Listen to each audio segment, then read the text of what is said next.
esta acá, la inhalada, en algunos, acá en este gráfico, por ejemplo, habla de que la rápida modificada es la reacción rápida y luego la inhalada. En otro tenemos que es al revés, la inhalada tiene una acción un poco más rápida. Pero vamos a asumir que entre todos los que tienen acción más rápida son la inhalatoria regular y la rápida subcutánea. ¿Está bien? Así que vamos. Esas dos son las que tienen acción más rápida. O sea, tienen más pico. Después está la regular, después la de pH y después la de TEMIR, la de TUDEC y la.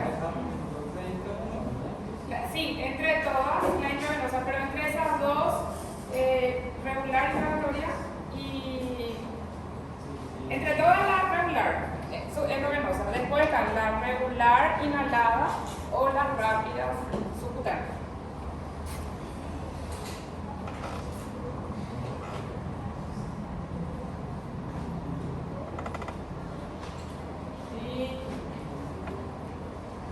Para citar un poquito los tipos de insulina normal. Las rápidas son la cristalina y las modificadas, diclofosfato y glulicina. Esas son rápidas. Estas tres se hacen solo por vía subcutánea y la que se puede hacer por vía subcutánea endovenosa y inhalatoria es la regular. Acá puse nomás las concentraciones para saber por qué las concentraciones. Hay algunos que tienen concentraciones diferentes. Si no especifica como G, es U siempre, si no, y los otros pueden venir con una concentración un poco mayor. La reacción intermedia es la NPH. Hay dos que son la acción intermedia, pero la más conocida, la más utilizada, la que se sabe encontrar en todos los lugares es la NPH, que tiene una acción intermedia, solo se hace por vía subcutánea.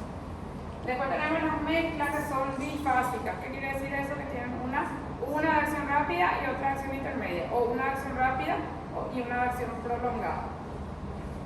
Y las prolongadas, que son tres: glargina, TEMIR, DLUDEC. Estos son los nombres genéricos de estos medicamentos y tienen su nombre comercial específico. Estos son todas administración subcutánea, y ahora ya hay, aparte de lo que tienen son de U100, hay también otras presentaciones que ya tienen una concentración mayor. A cristalina es un nombre regular. Cristalina regular normal. Rápida, sí. Y las otras tres, glulicina, aspartato y la dipro, son modificaciones de la regular, que le confieren qué capacidad de tener un inicio de acción más rápido. Esa es más la diferencia. ¿Se entiende? Hasta ahí. Entonces tenemos tres lentas que son TEMIR, DLUDEC y la argina. Estas serían estas son las que son más cómodas para el paciente. Si el paciente puede utilizar esto es lo que le va a hacer más cómodo, porque se pueden aplicar en la mayoría de los casos una sola vez, tienen menos riesgo de hipoglicemia ese paciente también. Por eso serían las más seguras para el paciente. Professor, essa cristalina seria uma rápida e as demais rápidas seriam uma modificação da regular? Sí, modificación. Cristalina regular, uma modificação. Sí, la modificación. En algunas van a encontrar como ultra rápidas. Pero en alguna literatura van a encontrar estas tres como ultra rápidas. Son modificaciones de la regular. El cambio en los aminoácidos nomás. Y ese cambio le da esa capacidad de tener un inicio de acción más rápido. El más rápido de todo es la cristalina. Endovenosa. Endovenosa. Y el más rápido de las modificadas es la lispro. De las subcutáneas. Lispro subcutánea o regular inhalada. La lispro subcutánea es más rápido que la cristalina. Que la cristalina subcutánea. Los efectos adversos que podemos ver por la administración, el principal efecto es la hipoglicemia. Es la hipoglicemia. Sí.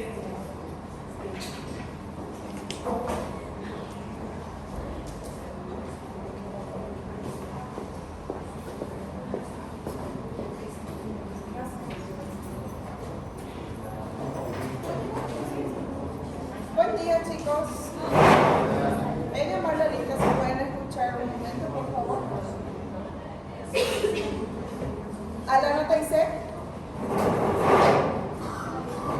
Alfredo Adán. Alana Taisé.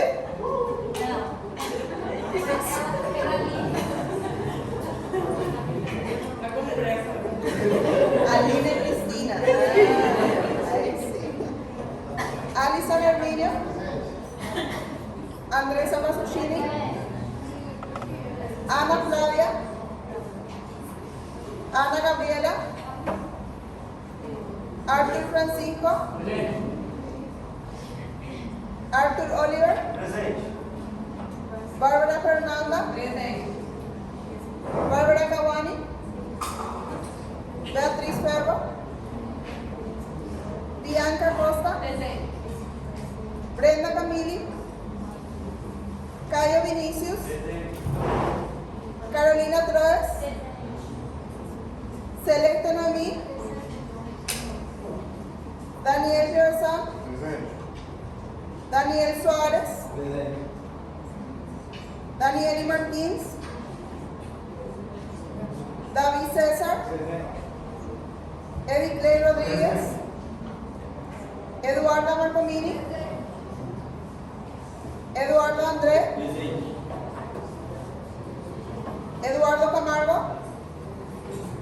Elker Enrique. Emerson Rodrigo.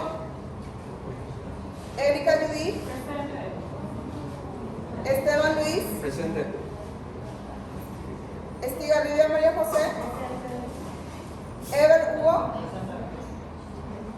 Francieli Natalie. Gabriela Díaz. Gustavo Rafagni. Israel de Sousa. Isabel Custer. Jefferson Rodríguez. Julia Aparecida. Joan Ferreira. Joan Hiroshi. Caleb Batista. Karina Reyes. Karini Díaz. Carol García. Carolina Milena. Kevin Adriano. Lara Cristina. Lara Emily. Larissa Gabriele. Leandro Ribeiro. Luana Beatriz. Luana Vanina. Lucas Haiti. Lucas Rodríguez. Lucas Vinicius. Luz Mariele. Marcela David. Marcos Luis. Marcos Vinicius. María Aparecida. María Eduarda. María Julia Árbigo. María Julia Policelli. María Julia Dutra. Mariana Favero. Mariana Simón. Mateus da Costa. Mateus de Almeida. Mateus Felipe. Mayara Campos. Maisa Bisoli. Michelle Aires. Michelle Quasner. Micaelen Sánchez. Milagro Soledad. Milena Dos Santos. Milene Alves. Moacir Álvarez. Nayara Neves. Natalia Meireles. Natalie Gabriela. Nicolás Genso. Osmar Ferreira. Patricia Costa. Patricia Satejo. Pedro Antonio. Pietro Abreu. Priscila Masuccini. Rafaela Fernández. Rayane Gómez. Renan Antonio. Richard Díaz, Robert Alexis, Presente. Sabrina Santos, Salomón Ramos, Samira Rodríguez, Stephanie Müller, Tamiris, Tiago Maximiano, Walter Vinicius, Vinicius López. ¿Quién llegó después? Alfredo Dan, después. ¿Quién más? Ana Flavia. ¿Ya está? ¿Nombre? Mateus qué?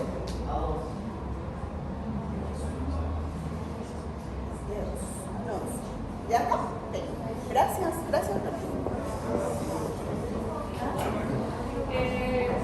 El principal detonador que se ve entonces por la administración de insulina es hipoglicemia, porque hay un desequilibrio, ¿verdad? Porque el paciente no comió bien después, hizo muchas actividades físicas después de la administración, por ejemplo, y va a entrar en hipoglicemia.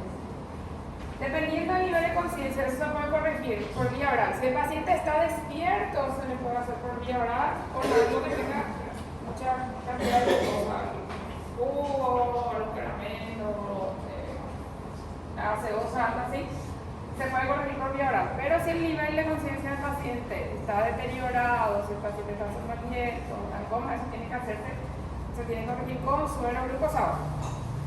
El otro antídoto que hay dos antídotos para la corrección, la glucosa que puede ser por vía oral, la glucosa parenteral o el glucagón que se puede hacer por vía intramuscular.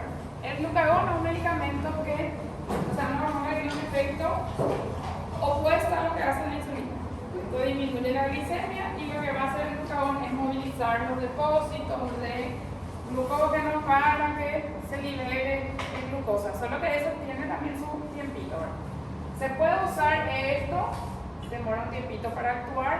El paciente que usa insulina suele tener, el paciente principalmente diabético tipo 1 suele tener glucagón por si necesite.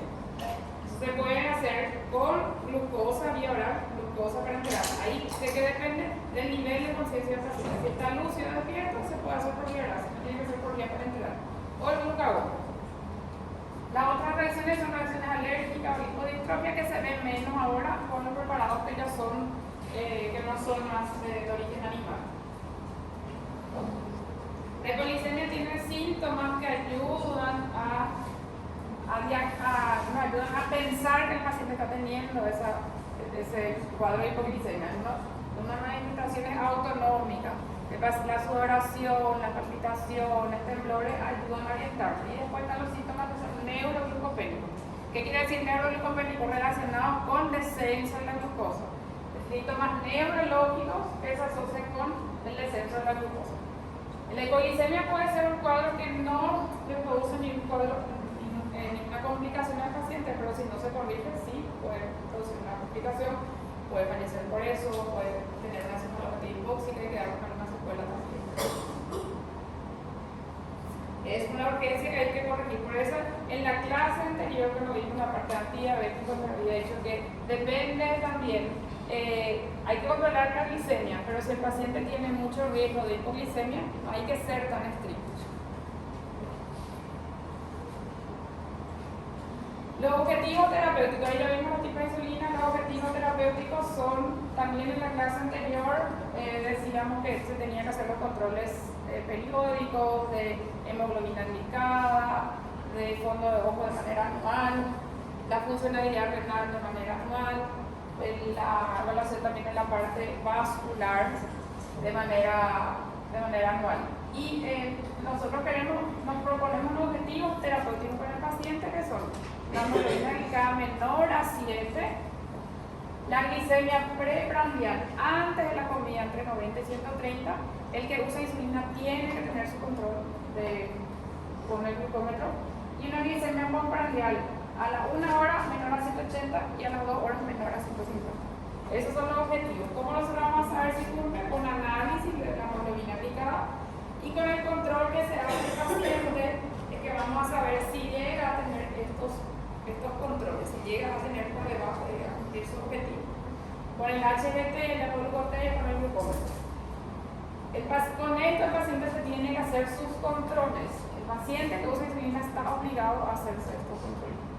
Anteriormente se indicaban todos los horarios que se haga, antes de la comida, desayuno, almuerzo, cena y antes de acostarse, pero eso ya es mucho también para el paciente. Entonces, si el paciente, hasta una vez que el paciente se estabilice, se puede ser más flexible. Esa otra acá se va a controlar, se va a poner la tirita acá con la gota de sangre del paciente y se va a controlar la glicemia que tiene. Antes de comida o después de la comida a las 1 hora y a las 2 horas. Esta es la forma que tiene que controlarse el paciente, solo que una vez que se estabiliza su glicemia ya puede ser más flexible. Por ejemplo, le indican lunes que se controla acá, desayuno, almuerzo, cena, y al día siguiente después va a empezar otra vez. Entonces se va a hacer un control por día nomás ya, una vez que el paciente esté controlado. ¿Para qué sirve esto? Justamente para ajustar la medicación. ¿Cómo le voy a saber si tengo que darle más insulina al paciente? Tengo que disminuirle su insulina en la noche. Por ejemplo, si amanece muy alta, muy baja su glicemia en la mañana, probablemente su insulina en la noche tengo que bajar. Si su insulina está muy alta, su glicemia está muy alta en el almuerzo, yo tengo que ajustar algún medicamento ahí, tengo que hacer alguna preprandial o ajustar su dosis antes del desayuno. Entonces sirve para hacer el control. Eso tiene que tener el paciente, sus controles tiene que traer se va con su médico y tiene que hacerse sus controles con su HGT, con su glucómetro. Si no se alcanza la metida terapéutica, entonces ¿qué se hace? Se tiene que modificar el tratamiento del paciente. Y eso también hay que obligar otra vez a hacer los controles de hemoglobina glicada a los 3 meses. La hemoglobina glicada se podría hacer 6 meses si está controlado o no hay modificación del tratamiento, y cada 3 meses si es que se modifica el tratamiento.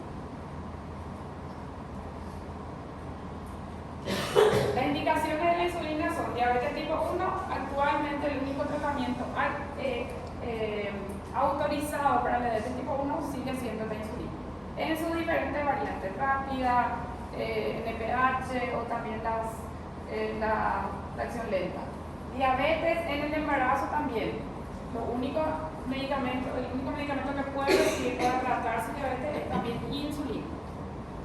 Acá hablan de previa o gestacional, la diabetes gestacional que se diagnostica durante el embarazo, y la diabetes que la paciente que ya tenía, si va a tener que utilizar un medicamento, tiene que ser insulina. Las complicaciones agudas se tratan también con la insulina y con la insulina cristalina, la cetoacidosis, el estado hiperosmolar. Cuando el paciente presenta eventos cardiovasculares, se indica también que recibe insulina. Tuvo un accidente cerebrovascular, un infarto o miocardio, está indicado que reciba insulina a ese paciente. En caso de pancreatitis, evidentemente por inflamación del páncreas va a tener una desregulación del control. Puede requerir después de una pancreatitis el paciente quedar con diabetes o puede recuperar y no necesitar recibir antidiabéticos. En los cuadros infecciosos se recomienda, en los cuadros quirúrgicos también. Los pacientes internados no reciben antidiabéticos orales, los pacientes internados reciben insulina. Puede ser su esquema basal o puede ser conversiones, pero se trata con insulina. Diabetes mellitus que no responde, tipo 2 que no responde a dieta y antidiabéticos orales. Se está tratando con antidiabéticos orales, está haciendo su dieta pero no respondió, no cumplió su objetivo terapéutico, entonces se hace insulina. Se pueden hacer insulina y antidiabéticos orales, se pueden hacer también, si el paciente necesita, se puede hacer.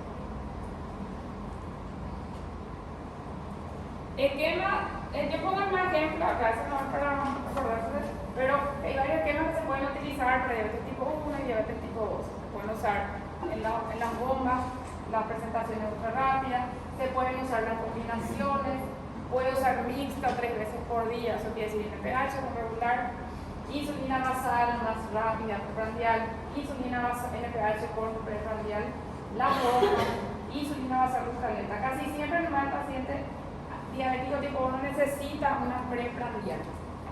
El tipo 2 puede controlar a veces solo con la lenta. Puede controlar a veces solo con la lenta, puede controlar a veces solo con la NPH, pero hay casos donde sí necesita esa preprandial. ¿Y cómo vamos a ver si necesita? Porque sus controles no son buenos. En la diabetes de embarazo, igual en la diabetes tipo 1 también se puede hacer. Se pueden combinar la rápida o la ultra rápida con una lenta. Se puede usar NPH solo, puede usar ultra lenta solo. Se agrega preprandial cuando los controles no son buenos. ¿Se entiende?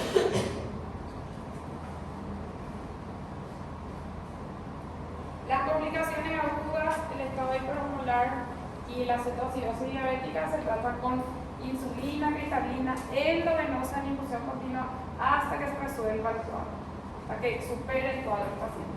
Tratar el desencadenante del cuadro. Si eso ocurrió porque el paciente se operó, tiene que resolver eso. Si tiene un cuadro infeccioso, tiene que recibir tratamiento para ese cuadro infeccioso. Si tuvo un evento cardiovascular, una ACV o un síndrome coronario, hay que tratar esa patología que fue responsable de la descompensación del paciente. En estos pacientes suele haber, hay que tener cuidado cuando se va a iniciar la insulina, cómo está el potasio, qué efecto tenía el potasio sobre la insulina sobre el potasio disminuye. Entonces, si el potasio está bajo, se tiene que corregir en ese paciente. Y se tiene que asegurar de que el paciente también esté orinando. Si el potasio está bajo, se corrige esto en el paciente. Corregir el potasio si es necesario previo ya a la infusión. Cuando el paciente está con la infusión continua, el control de HTT es cada 1 hora. Se tiene que hacer cada 1 hora y se va ajustando con la meditación de acuerdo a eso. A veces la insulina se va a ir ajustando. Sí, luego de que se resuelva el cuadro, 2 horas antes de suspender la insulina en infusión, se tiene que iniciar una insulina subcutánea basal para dejarle ya el tratamiento. Hay una indicación más específica, así que en el paciente, por ejemplo, si baja la glicemia y todavía no se corrige el cuadro, se tiene que administrar suero glucosado.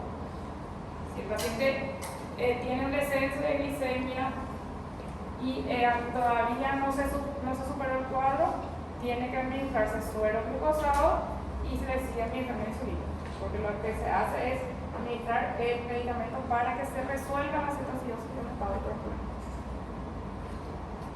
La dilución suele ser así para que sea más práctica, 100 unidades de suero fisiológico y 100 unidades de insulina cristalina. Eso que te da cuando vos vas a hacer tu goteo, te ayuda mejor esta dilución, porque si vas a iniciar, si quieres iniciar 6 unidades de insulina, le vas a iniciar 6 unidades.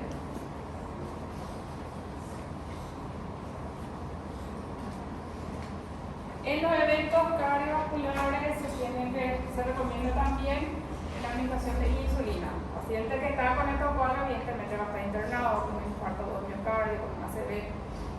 Se puede usar insulina cristalina para las correcciones y si el paciente requiere correcciones muy frecuentes, o sea, en todos los controles que se hacen requiere mucha corrección, se tiene que iniciar la insulina basal. Eso quiere decir que le controlo a la mañana, al mediodía, a la noche. Y en todos los controles estaba alto.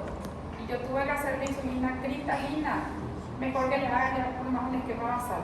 Le puedo empezar en pH blanco a una dosis adecuada al peso del paciente.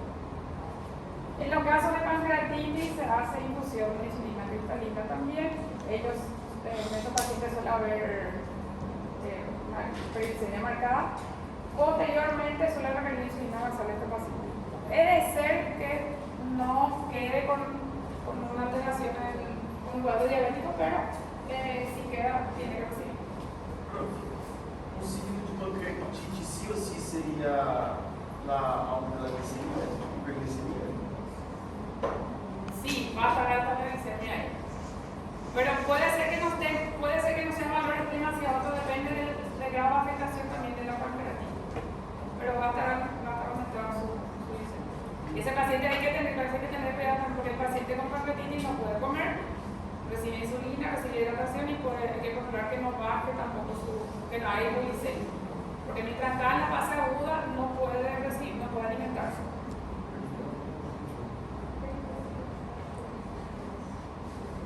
En todo esto entonces está indicado la insulina, diabetes tipo 1, diabetes gestacional, la única indicación insulina. Complicaciones agudas, insulina cristalina, todo eso. Eventos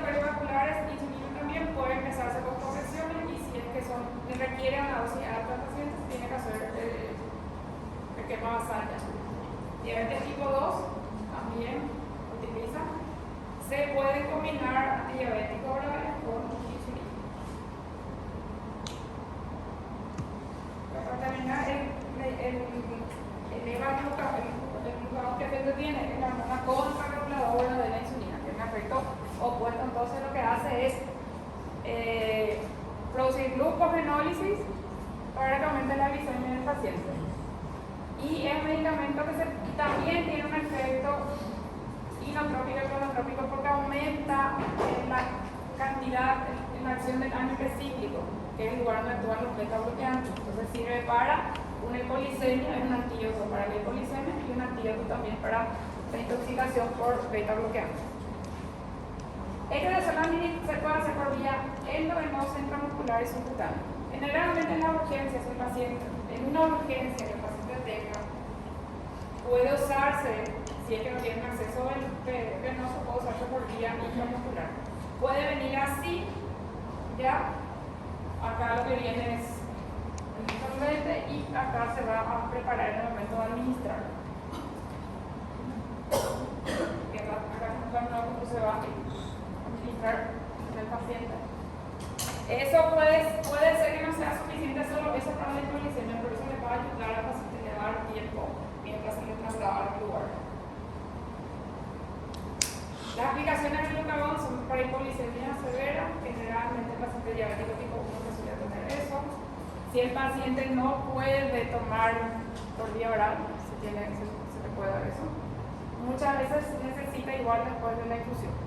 Y en otro caso de sobredosis de beta-bloqueantes también. Cuando el paciente está bradicardia, por ejemplo, por un aumento de una dosis alta de beta-bloqueantes, se puede administrar el glucagón.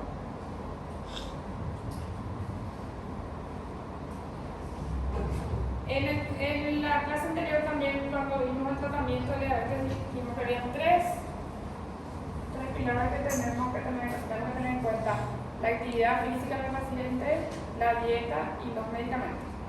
La actividad física, que se relaciona con la pérdida de peso, el ejercicio y los medicamentos.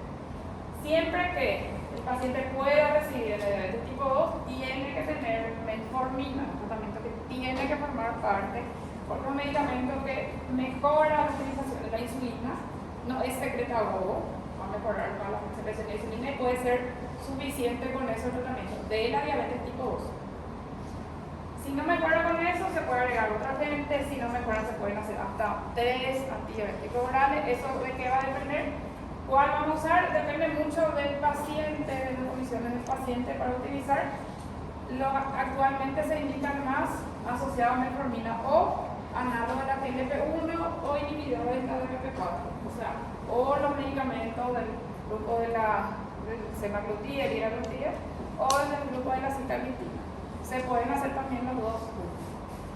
Esas serían las indicaciones iniciales. Si no puede con eso, ¿cuál era otra opción que teníamos? Que era bueno también. Yo le dije, si no tenemos acceso a inhibidores de PP4 o análogos de GLP-1, que podemos usar de antidiabético oral.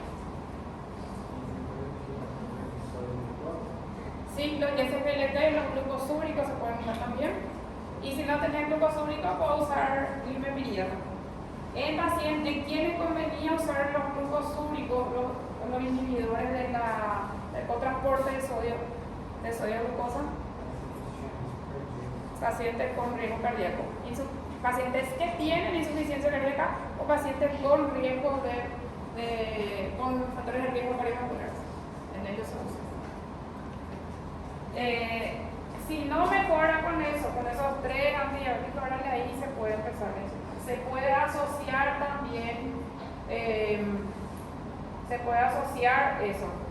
El tratamiento al inicio no es sacar todos los antidiabéticos y dejarles solo insulina. ¿Por qué? Porque no respondió a metformina, no respondió a sitagliptina, no respondió a liraglutida. Bien, el paciente le vas a sacar su medicamento y le vas a hacer insulina. Se hace todo junto y después se va retirando hasta que se ajuste la dosis en el paciente. Y se puede mantener un antidiabético oral también con insulina en el paciente. ¿Cómo vamos a saber si está funcionando el tratamiento? Si llega a su objetivo, si conseguimos su control de glicemia, pre y postprandial si conseguimos su control de hemoglobina glicada.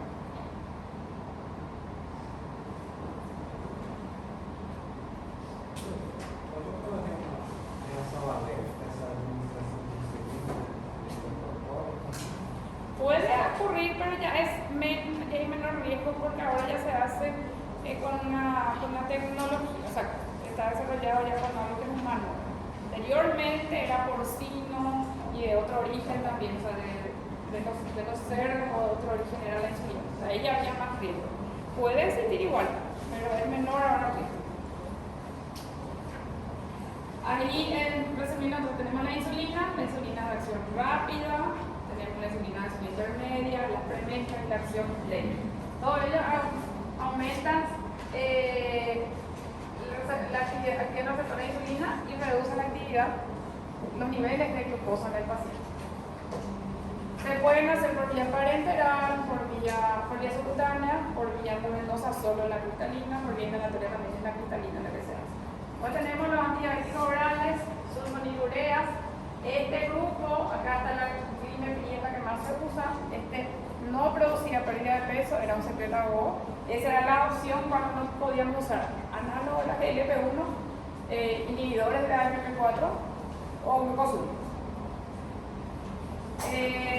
Después tenemos este grupo que es similar, que es secretagogue también, pero que no se usa tanto más ahora. Recuerden, más sulfonilureas.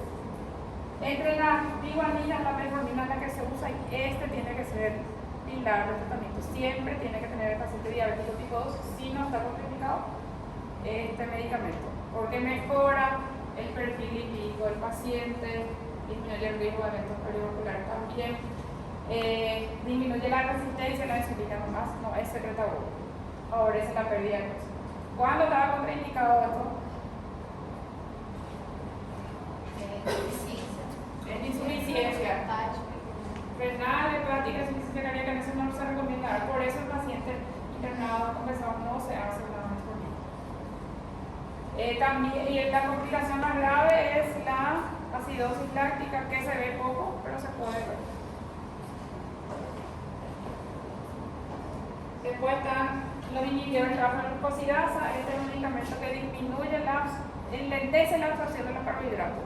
Disminuye principalmente la glicemia postprandial, pero produce mucho efectos adversos gastrointestinales y se reserva si no se pueden usar otros medicamentos. La tiazolidindiona tiene un mecanismo similar a la acción de las metforminas, pero producía muchos efectos adversos, entonces tampoco se usa. Actualmente, ¿qué se usan más? Estos tres grupos que están acá: inhibidores de la GLP-4, análogos de la GLP-1 y los ISGLT, los grupos súbditos. Entonces recomiendan al paciente que tenga también cardiopatía o riesgos cardiovasculares, se administran solo por vía oral y son medicamentos que favorecen la pérdida de peso. Ese es otro beneficio también que tiene. Los inhibidores de la GLP-4 se administran por vía oral, no producen pérdida de peso, pero sí ayudan a controlar también la enfermedad. Lo análogo de la GLP-1 ya está disponible también una presentación que es vía oral. Yo creo que todavía no llegó a todos los países, pero ahora ya hay.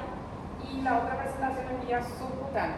Esto también favorece la pérdida de peso en el paciente.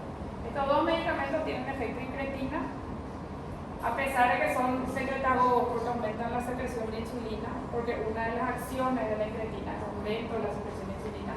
A pesar de aumentar la secreción de insulina, no tienen menos riesgo de hipoglicemia que la glimepiridina. Esto cuando se producía el aumento de la insulina cuando el paciente, con este medicamento, cuando el paciente come. Si es que no come, entonces no aumenta eso. Por eso el riesgo de hipoglicemia es menor con estos medicamentos. Secretagogues entonces son inhibidores de la AMP4, análogos de la GLP-1 y glimepiridina.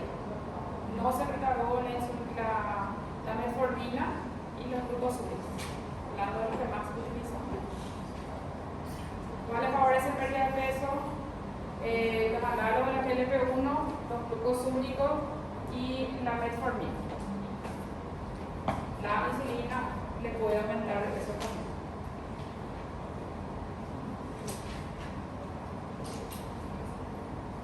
Quiere decir que se están desarrollando, están en estudio insulina por vía oral, todavía no está autorizado eso. Y también administración de insulina basales, semanales y ultra rápidas también. Más insulina ultra rápida, aspartato, glucina y basales semanales, o sea que el paciente reciba una vez por semana más en vez de recibir todos los días. Que sería bueno para el paciente, pero todavía no están autorizados.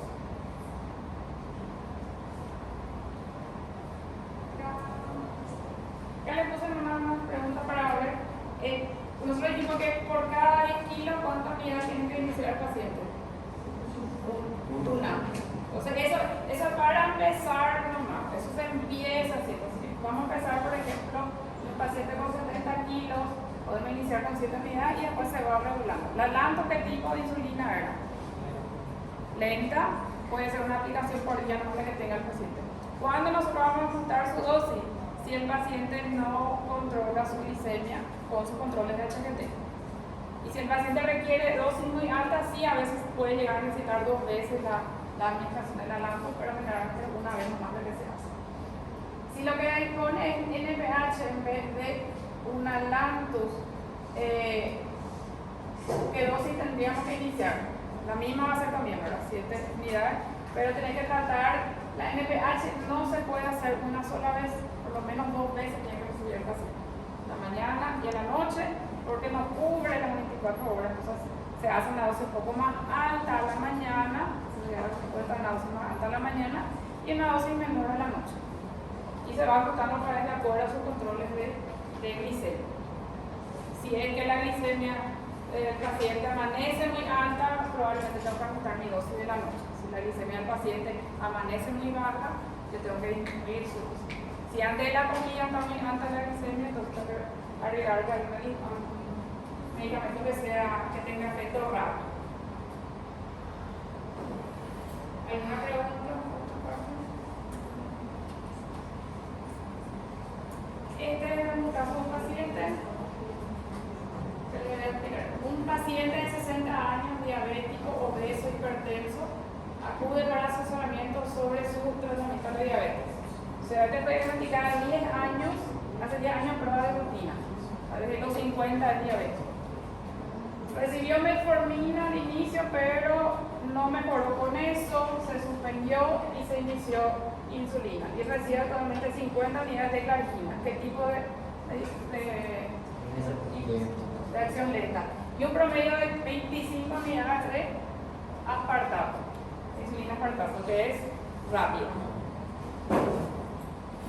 Nunca había consultado con un educador de diabetes ni un dietista. Controlaba su glicemia 4 veces al día, fumaba 10 cigarrillos por día aproximadamente. En el examen físico tiene una IMC de 39.5, una vez marcada, PA 150-70, tiene signos de neuropatía periférica, o sea, tiene afectación neurológica y vascular. En pruebas de laboratorio, una hemoglobina 8.1, que está por encima de lo que se busca, una albuminuria de 3.000 miligramos. Eso ya es muy importante porque generalmente hasta 300 miligramos más lo debería ser, ¿verdad? O sea, por debajo de 30, es decir, de 30 a 300 ya es microalbuminuria y está con una albuminuria importante. Eso que habla que tiene una nefropatía el paciente. Entonces tiene afectación, una nefropatía como complicación y tiene también afectación vascular y una neuropatía. El colesterol triglicéridos no están muy alterados, consume atorvastatina, que todavía no vimos nosotros, medicamentos para la dislipidemia. ¿Y cómo trataría a ese paciente? ¿Está bien el tratamiento que está recibiendo? Tenemos que ajustar, si no está consiguiendo su objetivo terapéutico, se tiene que hacer un ajuste en la medicación. ¿Qué le parece a ustedes que se puede hacer, que se puede agregar en ese paciente, que se puede modificar? Y no necesitaba suspender. No necesitaba suspender. Podía continuar con su metformina ese paciente. Acá él está recibiendo una una cantidad importante de insulina que no le está controlando. Entonces se puede tratar de agregar otra vez algún antidiabético oral. Puede ser metformina, de preferencia metformina, y si no mejora con eso pueden agregarse otro también, pero ahí lo que quiere decir que no siempre la insulina es la solución para el paciente si no se le acompaña bien, si no se encuentra también ese paciente. Às vezes, com algum nesse valor, seria interessante entrar, porque a creatina dele está ok, está muito boa. Entretanto, a albuminúria, ou seja, pode ter uma afetação renal. E a metformina não seria contraindicado? No, si no tiene insuficiencia renal, o sea, si no tiene, en ese caso puede recibir todavía. No está muy alterado sus valores de urea y creatinina. Pero puedes iniciar con dosis más baja o puede ser que otro medicamento le pueda ayudar también. Que pueda ayudar a, que dijimos que tiene un efecto nefroprotector y cardioprotector. Sí, los glucosúricos también. Se puede agregar un medicamento que tenga, puede agregar un medicamento que contribuya a la pérdida de peso, puede agregar un medicamento que disminuya un poco la afectación renal. Acá se tiene que asociar también, eso ya es en otra parte, con otros medicamentos que tengan un efecto nefroprotector, que disminuyan la pérdida de proteínas por orina. Después se tiene que estadificar realmente es una neuropatía y ver cómo está, pero puede recibir a otros medicamentos, puede agregarse antidiabético oral y disminuir con el tiempo su dosis de insulina. No está mal que reciba insulina, pero hay que ver. Y puede retroceder el paciente, o sea, no es que porque usa insulina siempre va a tener que usar insulina. Puede ser que consiga ajustar otra vez su tratamiento con antidiabético oral y se llega a suspender su insulina. Vou perguntar isso uma vez que eu tiro insulina Podés. No, podés. Tener un paciente con una complicación que vino por una cetoacidosis diabética. Probablemente vos le mandas a su casa con insulina, porque tuvo esa compensación. Pero en el seguimiento el paciente puede volver a sus antidiabéticos orales, ¿cierto? Porque puede ser que eso haya pasado porque él nunca recibió un tratamiento, porque no estaba haciendo bien nomás. Pero cuando vos le mandás al paciente que tuvo una complicación, casi siempre se va con insulina, pero puede volver a los antidiabéticos orales, si se consigue hacer el ajuste. Entonces acá se puede ajustar, se le puede agregar antidiabético oral, se puede agregar metformina, se puede agregar glucosúrico y ver cómo están sus controles. Si mejora, pues puede resignarse su insulina. Capaz que ahí, por ejemplo, lo que principalmente capaz que disminuye es su cantidad de preprandial. ¿Alguna pregunta a eso? Se não controle da insulina química, pode ser uma diferença desse peso afetado? No, te va a aumentar un poco, pero no le va a producir obesidad la insulina. Lo que sí, una vez que se controla la parte metabólica, o sea, controla la glicemia del paciente, ahí empieza a ganar un poco de peso, pero no le va a llevar a la obesidad.